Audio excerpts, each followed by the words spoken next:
গণভোট নিয়ে জনসচেতনতামূলক প্রচার কার্যক্রম চালাচ্ছে প্রধান উপদেষ্টার কার্যালয়। শুক্রবার প্রধান উপদেষ্টার ভেরিফাইড ফেসবুক পেজে গণভোটে হ্যাঁ এবং না ভোট নিয়ে একটি লিফলেট প্রচার করা হয়।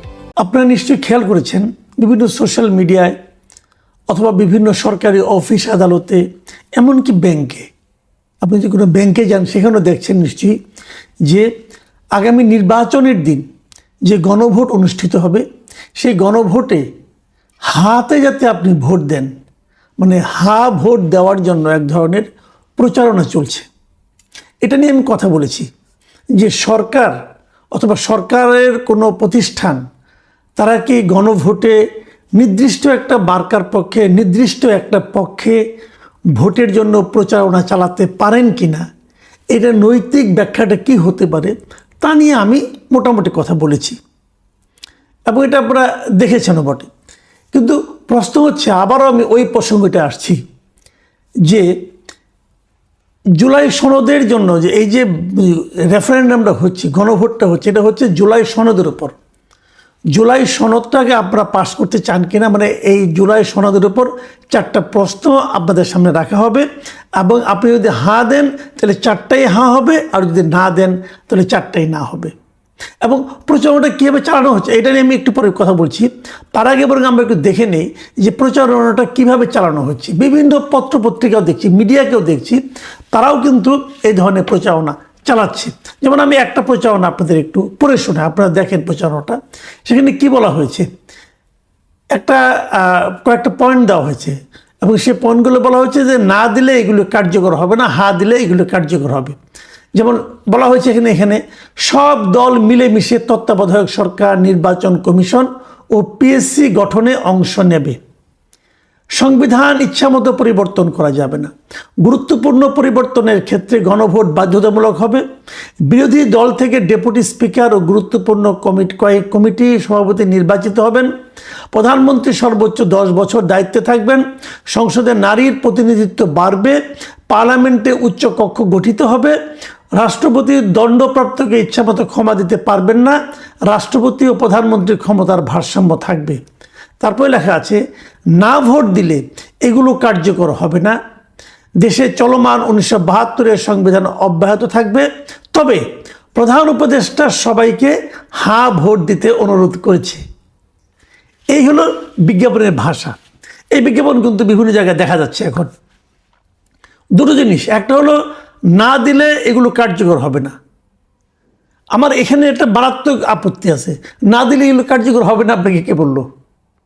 কারণ আপনি দেখবেন এর পাশাপাশি ধরা যাক যদি বিএনপি ক্ষমতায় আসে, বিএনপির একটা 31 দফা রাষ্ট্র সংস্কার কর্মসূচি আছে, এগুলোর মধ্যে অনেকগুলো সেখানেও আছে। যদি বিএনপি আসে ক্ষমতায়, বিএনপি তো সেগুলো যদি কার্যকর ধর না হলো, কিন্তু বিএনপি ওই কর্মসূচিগুলি কার্যকর করলো, তো করলে যে অনেকগুলি ওখানে কার্যকর হবে, ওখানে থাকবে। তাহলে না দিলে এগুলি কার্যকর হবে না এবং দেশে 72-এর সংবিধান থাকবে, এটাই আপনি বলেন কীভাবে? কারণ আগামী সংসদ সদস্যরা যদি সংবিধানের পরিবর্তন আনে তাহলে তো ওই সংবিধান আর থাকলো না। কাজে না দিলে এটা ভয় দেখাচ্ছেন কেন? আমার কথাটা হলো কি, ভয় দেখাচ্ছেন কেন? আর প্রধান উপদেষ্টা সবাইকে হা দিতে অনুরোধ করেছেন, এটা কিন্তু একটা মারাত্মক, যারা এই বিজ্ঞাপনটা করেছে তাদেরকে আমি বলছি, এটা কিন্তু একটা মারাত্মক আত্মঘাতী আপনার প্রচারণা চালাচ্ছেন। কারণ প্রধান উপদেষ্টা যদি কোনো কিছুতে দেওয়ার জন্য সবাইকে অনুরোধ করে, আমার তো মনে হয় এটা বুমেরাং হয়ে যাবে। প্রধান উপদেষ্টা বলে যে সবাই মিলে হা দেন, তাহলে প্রধান উপদেষ্টার উপর যারা ক্ষিপ্ত আছেন, বিরক্ত আছেন, তারা যে উল্টা যে না দিবেন, মানে আত্মঘাতী সিদ্ধান্ত কেন নিচ্ছেন আপনারা, আমি বুঝতে পারছি না।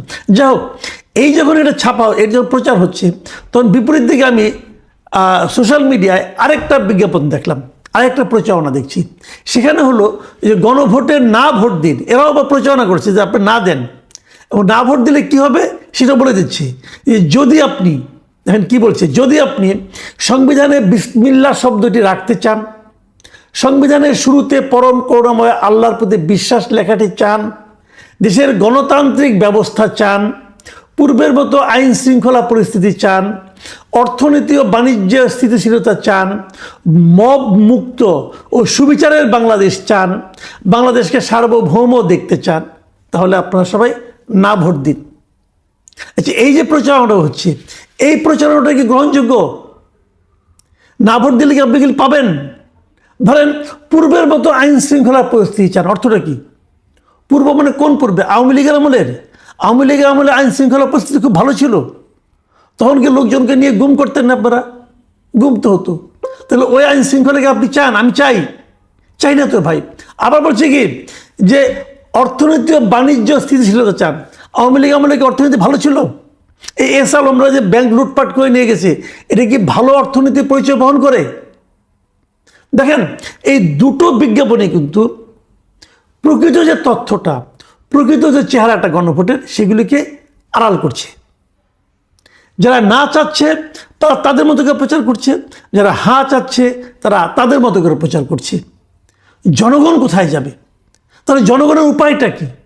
আপনি হয়তো বলবেন যে জনগণ যেটা ভালো মনে করবে সেটাই করবে। যদি জনগণ যদি যেটা ভালো মনে করে সেটাই করে, তাহলে রাষ্ট্র, সরকার তারা কেন হার পক্ষে প্রচারণা চালাচ্ছে? তারা কি এটা জনগণের উপরে ছেড়ে যেতে পারে না? আচ্ছা, জনগণ কি করবে? আচ্ছা, ভালো কথা, জনগণ কেমন জ্ঞানী সে আলোচনা আমরা করতেছি। আগে দেখি আমি আপনি কতটুকু জ্ঞানী, এটা একটু দেখে নিই। দেখেন, জুলাই সনদের প্রশ্নটা কি থাকবে আমি আপনাদের জাস্ট একটু পড়ে শোনাই। 4টা প্রশ্ন আছে কিন্তু।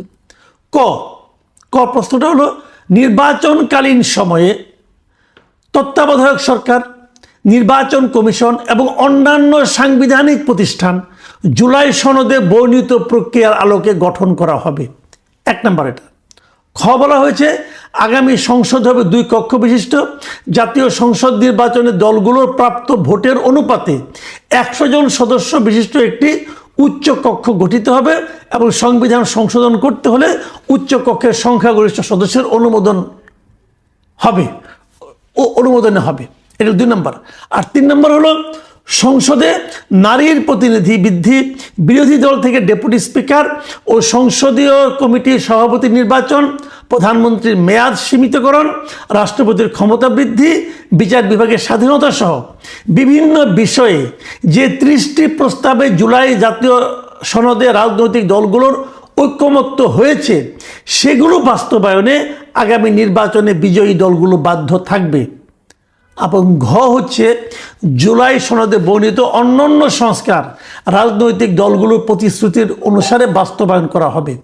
দেখেন, এই যে 4টা, এই 4টার মধ্যে আপনি যে পড়লাম, আপনি কি বুঝলেন ভাই বলেন? আপনি কতটুকু কি বুঝেছেন আমি জানি না। আমি এটা নিয়ে মোটামুটি স্টাডি করেছি এবং স্টাডি করার ফলগুলো আমি বলি। গ যেটা আছে, ওই যে নারী সংসদ বৃদ্ধি, প্রতিনিধি বৃদ্ধি, বিরোধী দল থেকে ডেপুটি স্পিকার, এই যে বলা হয়েছে, এখানে এরকম 30টা প্রস্তাবে সবগুলি দল একমত হয়েছে। যেগুলোতে সবগুলি দল একমত হয়েছে সেটা তো হয়ে গেল, তো সেটা আপনি বলতে পারতেন যে এইগুলি সবাইকে মানতে হবে। আর প্রথম যে 2টা বললাম, সেগুলোতে সবাই একমত হয় নাই। যেমন ধরেন 2 কক্ষ বিশিষ্ট সংসদ এবং উচ্চ কক্ষে পিআর পদ্ধতিতে নির্বাচন, এটাতে বিএনপি একমত হয় না এখানে। তাহলে ওটা আপনি দিলেন কেন? তাহলে যদি জনগণ বলে যে হ্যাঁ, তাহলে বিএনপিকে মানতে হবে, বিএনপি একমত হয় নাই। আবার ধরেন নির্বাচনকালীন সরকারের তত্ত্বাবধায়ক সরকার সবাই একমত হয়েছে, নির্বাচন কমিশন নিয়েও সবাই একমত হয়েছে, কিন্তু অন্যান্য সাংবিধানিক প্রতিষ্ঠান এইটার যে গঠনের যে প্রক্রিয়া, এই প্রক্রিয়া সবাই একমত হয় নাই। বিএনপি সহ 7টা দল এটাতে একমত হয় নাই। কেন হয় নাই সেটা একটু বলি, একটু বললে আপনি বুঝবেন যে কেন একমত হয় নাই। আপনি বিএনপি জায়গায় থাকলে আপনিও একমত হইতেন না। আমি আপনাকে এক্সাম্পল দিয়ে বলি। যেমন ধরা যায় সাংবিধানিক পদগুলি কি, যেমন সরকারি কর্ম কমিশন মানে পিএসসি, যেমন ধরা যায় আপনার দুদক, এটা হলো পিএসসি, এটা হলো একটা সাংবিধানিক পদ। ন্যায়পাল, এটাও একটা সাংবিধানিক পদ, এবং মহা হিসাব নিরীক্ষক, এটাও সাংবিধানিক পদ। তো এই পদগুলি যে নিয়োগ করা হবে, গঠন করা হবে, সেখানে যে প্রক্রিয়াগুলি বলা হয়েছে, সেখানে বিএনপি একমত হয় নাই। বিএনপি সহ 7টা দল আপত্তি করছে। আচ্ছা, কেন আপত্তি করছে এই একটু আপনাকে বুঝিয়ে বলি, একটা জিনিস খেলে বুঝিয়ে বলি। এই যে সরকারি কর্ম কমিশন আছে মানে পিএসসি, যেটা এখানে 7 জনের একটা কমিটি হবে। সেই কমিটির লোকগুলি কিভাবে নিয়োগ করবে, মানে আপনার এই যে পিএসসি যে গঠন করা হবে, পিএসসি গঠনের জন্য 7 জনের একটা কমিটি থাকবে। সেই কমিটিতে কারা কারা থাকবে? সরকারি দল থেকে থাকবে মাত্র 2 জন লোক, একজন হলো স্পিকার এবং হলো হুইপ, তাদের চিফ হুইপ। আর বিরোধী দল থেকে থাকবে ডেপুটি স্পিকার, বিরোধী দলের হুইপ এবং দ্বিতীয় বৃহত্তম দলের একজন প্রতিনিধি, এবং তার সঙ্গে থাকবে যে শিক্ষা অথবা স্বাস্থ্য বিষয়ক যে সংসদীয় কমিটি আছে, স্থায়ী কমিটি, তার সভাপতি, যেটা হবে বিরোধী দলের, এবং জনপ্রশাসন স্থায়ী কমিটির সভাপতি, উনিও থাকবেন বিরোধী দলের। তার মানে 7 জনের কমিটির 5 জন বিরোধী দলের, 2 জন সরকারি দলের, এই 7 জন মিলা পিএসসি গঠন করবে। যারা সরকারে যাবে তারা এটা মানবে? আপনি সিম্পল একটা কথা বলেন, একটা দৌড় প্রতিযোগিতা হচ্ছে, সেই দৌড় প্রতিযোগিতায় যে বলা হলো যে ফার্স্ট হবে তাকে দেওয়া হবে রৌপ্য মেডেল, আর যে সেকেন্ড হবে তাকে দেওয়া হবে স্বর্ণপদক। তো ওই দলে কেউ ফার্স্ট হতে চাইবে? যাদেরকে জনগণ ভোট দিয়ে সরকার বানাতে পাঠালো তারা এই কমিটিগুলি নির্ধারণ করবে না, এই কমিটিতে কারা থাকবে না থাকবে এগুলো নির্ধারণ করবে বিরোধী দলরা। তাহলে কি সরকারি দল এটা মানবে? এটা হয় না। তাহলে আমাকে আপনি বলেন, যেগুলোতে বিএনপি সহ 7টা দল নোট অফ ডিসেন্ট দিয়েছে সেগুলোর উপর যদি আপনি গণভোট করেন, তাহলে বিএনপি সহ তাদের নোট অফ ডিসেন্টের মূল্য কী রইল? এবং সেখানেও তো আপনি আপনার মতো বলেছেন যে 2 এবং 5, বিএনপি তো 3 অথবা 4 হলে মানত। জনগণকে আপনি অপশন 2 অথবা 5 দিলেন কেন? 6 অথবা 1 দেন, 6 বনাম 1 দেন, তত আপনি দেননি। তার মানে এই আলী রিয়াজ সাহেবরা ওনারা একটা প্ল্যান করেছেন, সেই প্ল্যানটা বাস্তবায়নের জন্য এখন তারা জনগণের সঙ্গে দিয়ে দিয়েছে। ছোটবেলায় একটা কৌতুক শুনতাম, মনে আছে কিনা আপনি জানি না, এক ছেলে ওষুধ খাচ্ছে না কিছুতেই, তারা ট্যাবলেট দেয়, সে খেলে ফেলে দেয়। তোর মা করলো কি, একটা বুদ্ধি করলো, একটা রসগোল্লা নিয়ে আসছে, রসগোল্লার ভেতরে ট্যাবলেটটাকে ঢুকিয়ে দিয়েছে, ঢুকিয়ে দেওয়ার পর বলছে বাবা রসগোল্লাটা খেয়ে ফেলো। তো ছেলে বলে বাবা ঠিক আছে মা তুমি রাখো, আমি পরে খাচ্ছি। কিছুক্ষণ পর মা আসছে, আসে দেখে রসগোল্লাটা খেয়ে ফেলছে, সে খুব খুশি। বাবা তুমি রসগোল্লা ঠিক মতো খেয়েছো তো? হ্যাঁ মা আমি খেয়েছি, তবে ভেতরে একটা বিচি ছিল, বিচিটা ফেলে দিয়েছি। তো এই আলী রিয়াজ সাহেব, ডক্টর ইউনূস, ওনারা মিলেমিশে আমাদেরকে একটা এই গণভোট নামক রসগোল্লা ধরাই দিছে। এখন নির্ভর করছে আপনার উপর, আমার উপর, আমরা কি ওই বিচি সহ রসগোল্লাটা খাবো নাকি বিচিটা ফেলে দিয়ে খাবো। তারা কিন্তু আমাদের সেই অপশনটা দিচ্ছে না, বলছে খেতে হলে বিচি সহই খেতে হবে, আর না খেলে তুমি রসগোল্লা খেতে পারবে না। এটা ভাই হয় না। যে জিনিসটা আপনারা করছেন এটা কেউ মানবে না, এটা কেউ মানবে না।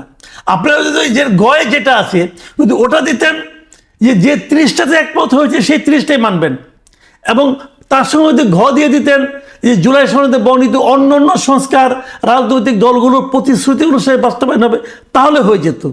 কিন্তু ক এবং খ দেওয়াতে কিন্তু আপনারা একটা আওলা বাঁধিয়ে ফেলেছেন, আপনারা প্যাকেজ বানিয়ে ফেলেছেন, এবং এই প্যাকেজ আমাদেরকে অনুমোদন করতে বলছেন। আমি প্যাকেজ অনুমোদন করবো কেন? প্যাকেজ মানে কি? আমি আরেকটা উদাহরণ দিয়ে আলোচনাটা শেষ করব। ধরেন আপনি যদি হাঁ দেন সবগুলি হাঁ, না দিলে সবগুলি না, মানে হয় আপনি 4টাই গ্রহণ করবেন, না হলে আপনি 4টাই বর্জন করবেন। এর মধ্যে কিছু কিছু আমার পছন্দ, আমি যে বলবো আমি এই পছন্দের এগুলি নিব, অপছন্দের এগুলি নিব না, তা হবে না। আপনাকে পুরো প্যাকেজ দিতে হবে। আলী রিয়াজ সাহেব অনেক গবেষণা করে একটা প্যাকেজ বানাইছে, আপনাকে এই প্যাকেজ দিতে হবে। আমি একটা ছোট্ট এক্সাম্পল দিই, তারপরে শেষ করে দিচ্ছি। ধরা যাক আপনার নাস্তার টেবিলে আপনি খুব ক্ষুধার্ত, এখন আপনি সকালে সারা রাত আপনি কাজকর্ম করেছেন, ক্ষুধার্ত হয়ে গেছেন, সকালে নাস্তা খেতে বসছেন। টেবিলের মধ্যে দেখা গেল একটা প্লেট, সেই প্লেটের মধ্যে একটা আপেল আছে, একটা ডিম আছে, একটা রুটি আছে, ঠিক আছে, আবার তার সঙ্গে একটু সবজি আছে, খুবই সবই কিন্তু সব স্বাস্থ্যকর খাবার। আবার মাঝখানে ছোট্ট একটা গ্লাসের মধ্যে একটু 1 পেগ মদ আছে, দিয়ে বলা হচ্ছে এটা হলো প্যাকেজ, আপনি যদি নাস্তা করেন আপনাকে পুরোটাই খেতে হবে। এখন আপনি বলবেন না ভাই আমি তো মদ খাবো না, মদ তো আমার জন্য হারাম, আমি মদ খাবো না, আমি বাকিগুলো খাবো। সে বলছে না ভাই এটা প্যাকেজ, আপনি প্যাকেজে খাইলে সবগুলি খাইতে হবে, নাহলে আপনি একটাও খাইতে পারবেন না। তাহলে আপনার জন্য অপশনটা কি? আপনার জন্য অপশন হলো হয় আপনি অভুক্ত থাকবেন, না খেয়ে থাকবেন, ক্ষুধায় মরবেন, অথবা আপনি হারাম মদ সহ অন্য অন্য জিনিসগুলি খাবেন। আপনি কি করবেন ভাই? আমাদের কাছে ওইরকম একটা প্যাকেজ ধরিয়ে দেওয়া হয়েছে, আমরা কি করব ভাবুন আপনি, এখন দোষটা কার? আমি যদি খাই তাহলে আমি দোষী, যদি না খাই তাহলে আমি দোষী। আমি যদি বলি এই প্যাকেজ যে তৈরি করেছে সে হলো সবচেয়ে বড় দোষী, সেই দোষীকে চিহ্নিত করেন এবং সেই দোষীর বিরুদ্ধে প্রতিরোধ গড়ে তোলেন।